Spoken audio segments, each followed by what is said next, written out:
If you enjoyed this video, please like, share, and subscribe to my channel for more of my content. Also be sure to press the bell button down below, that way when a new video comes out, you'll be notified. I don't really have much of an opening for this one. Today we'll be talking about Hilda. Based on the graphic novel by Luke Pearson, Hilda is an animated series on Netflix that showcases a young girl who goes on wild and magical adventures. But is it any good? Well, let's find out. So, what's the plot? Well, we meet the titular Hilda, a girl who's probably around 10 years old who lives in the woods with her mother and her pet deer fox, Twig, who goes on many adventures. After a bunch of elves try to force Hilda and her mom to leave their home, Hilda's mom at first recommends they move to the nearby town of Trollberg. But Hilda doesn't want to move, so she tries to negotiate with the elves, in which she befriends one of them who goes by the name of Alfur.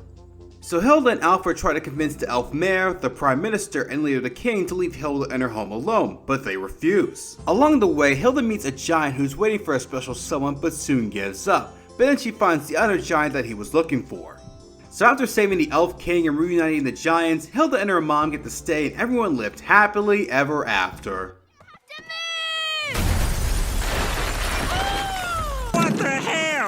Okay, so now Hilda, her mom, Twig, and Alfur coming along for the ride move to the city, and at first Hilda has trouble fitting in, but later joins a group called the Sparrow Scouts where she befriends two other kids, Frida and David. The trio will later go on many adventures where we meet a ton of new magical creatures such as rock trolls that only come out at night, a thunderbird who can change his size, walking sentient onion-like creatures called Vitra, actual ghosts, and little hairy people called Nissa that live in the spaces of houses. Along with getting used to the city and fighting new creatures, Hilda must also learn the values of friendship and what she can and cannot do when it comes to helping others.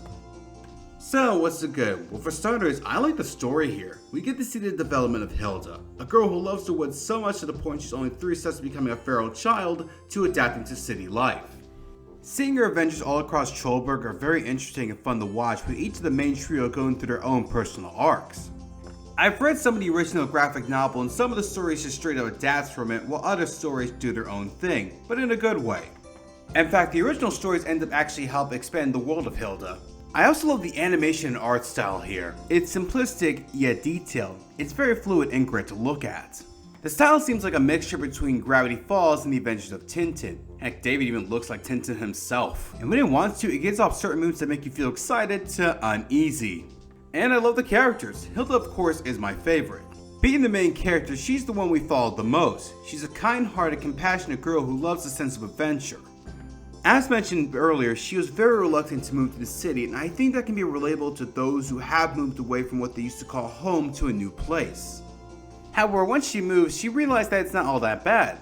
She's able to befriend a lot of magical creatures she comes across and is a mediator of the many conflicts that occur in certain situations. She also cares for her friends, Frida and David, and is willing to do anything to help them out, such as tell her greatest secret to a group of gossiping rats, or wrestling with a ghost. But she also has her own fears and insecurities and is always afraid of disappointing those she cares about the most, but in the end she's a girl who's always trying to do the right thing. Alfur, her elf companion, is also a lot of fun as well. He comes from a society where paperwork is everything, so basically a bureaucrat's dream world. He assists Hilda in times of need, even tries to get the group out of legal trouble, and is quite enjoyable. Frida and David also contribute much as well. Frida is a girl who wants everything to be perfect. She's the honor student, the best scout, the one who aims for the top. However, this leads to her being rather stubborn.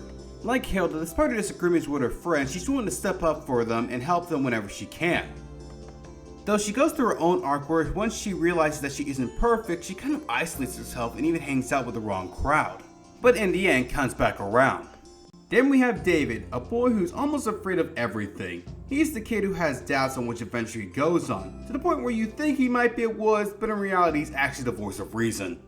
But he still gains the courage to help out his friends even when he doesn't want to, and when he finally stands up to a bunch of bullies, it's one of the most satisfying things you'll see in the series. Also, this kid has the voice of an angel.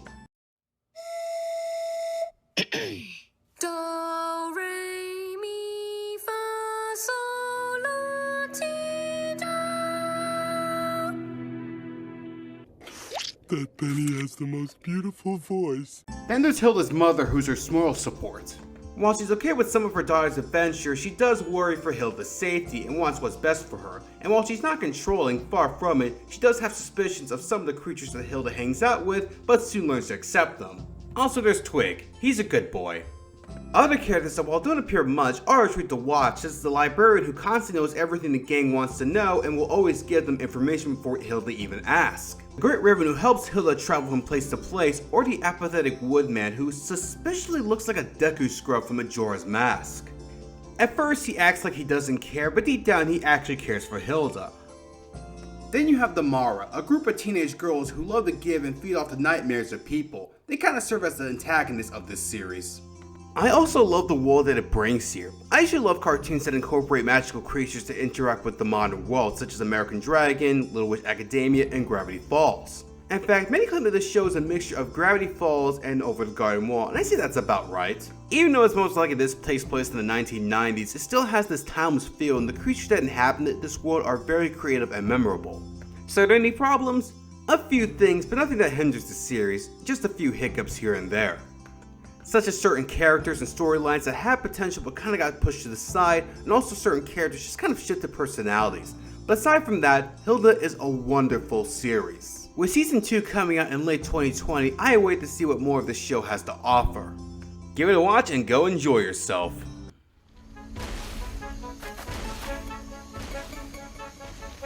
Wow, that was pretty traumatic. But such is the life of an adventurer.